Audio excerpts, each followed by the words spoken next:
With just days remaining until UFC 284, no one can wait for Alexander Volkanovski to take on Islam Makhachev. The super fight might very well be the best you'll see this year, at least if Volkanovski sticks to his promise. Cause the Australian says he's bringing his A game to the fight, even though he has been written off as an underdog going into this matchup. Volkanovski has reminded people that they've forgotten about his performance against Brian Ortega.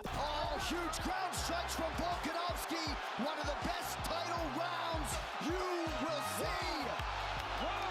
Whoa! 25 minutes turned in.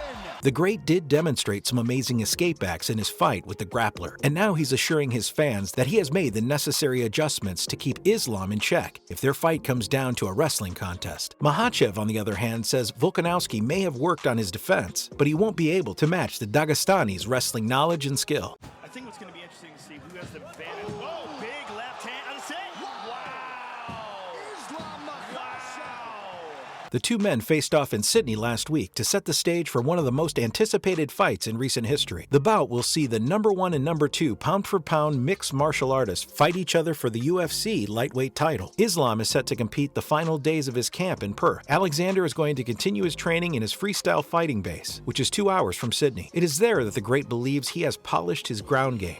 Herzog standing by, giving Elkins every benefit of the doubt. Where's the horn? They go to the grounds. There it is.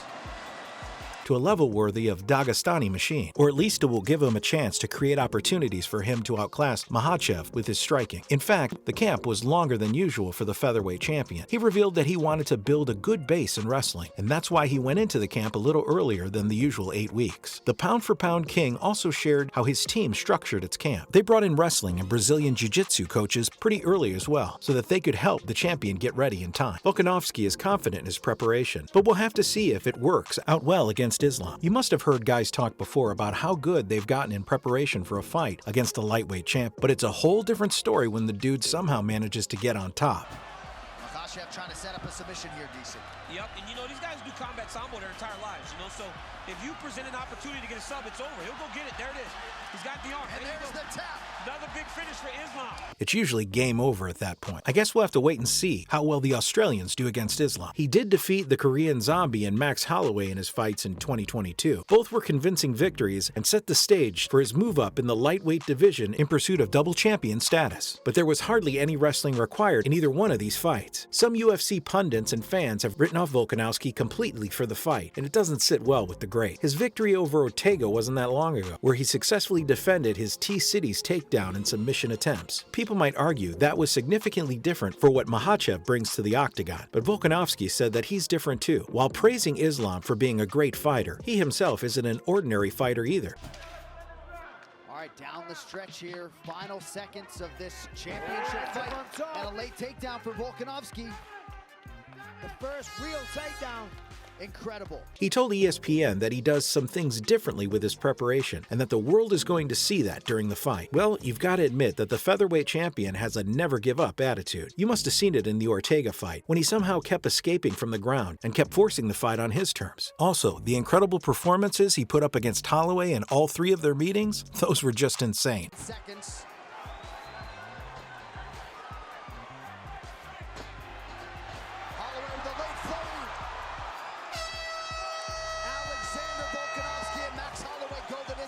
I'm sure that pound-for-pound King has been doing exactly what he needs to. His preparation and game plan will be on point. People writing him off as an underdog are just going to make the win even sweeter for him. But for now, enough about Volkanovski. Makhachev also had a few words with ESPN in their face-off. It wasn't that long ago that he won the title against Charles Oliveira at UFC 280. He executed an arm triangle choke to secure the win via submission, and Oliveira was the guy that everyone was afraid of going to the ground against. He's known as the best finisher in UFC history for a reason. Working off of that jab early. Oh! Knocked down for Oliveira now! Now a knee to the body for Charles and a right hand! Chandler retrieves it! Now Chandler is down! Charles Oliveira! But Islam had no problem finishing him off in style. 4 out of the last 5 of Dagestani's victories have come through submissions. This just shows his dominance in wrestling and grappling. That's why he's favored to win this bout and end Volkanovski's 22-fight win streak. Volkanovski with an incredible pace here, too. He's just putting a lot of pressure on Mendez. Ripping to the body, he drops him. That's it! Alexander the Great had to run! huge fight.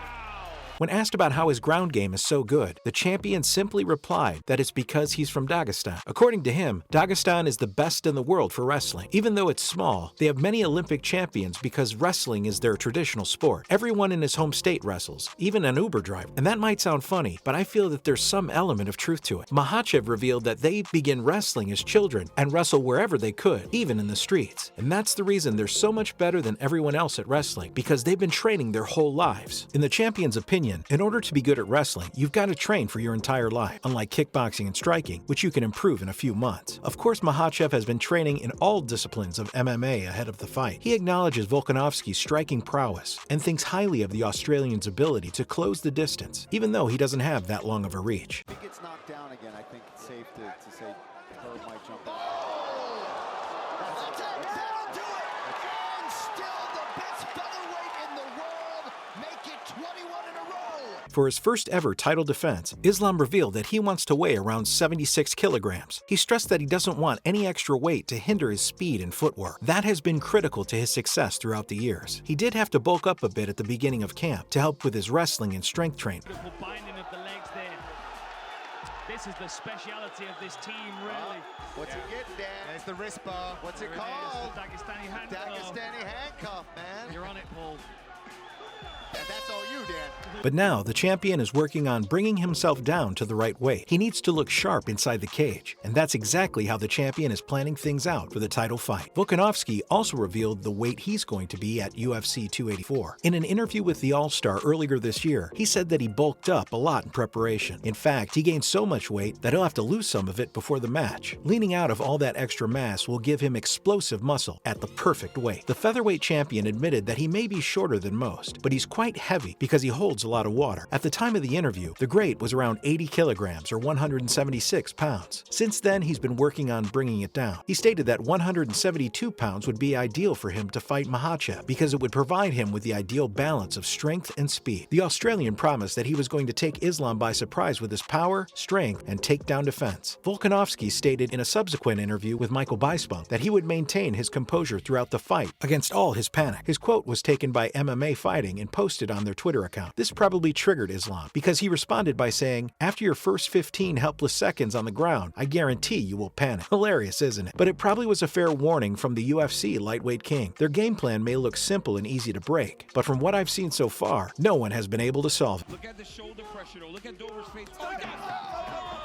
Islam Makhachev submits Drew Dober. Will Volkanovski be able to defeat Makhachev on his home soil? I guess we'll have to wait and see what happens in Perth on February 11th. That's all the latest from the upcoming main event of UFC 284. See you in the next one.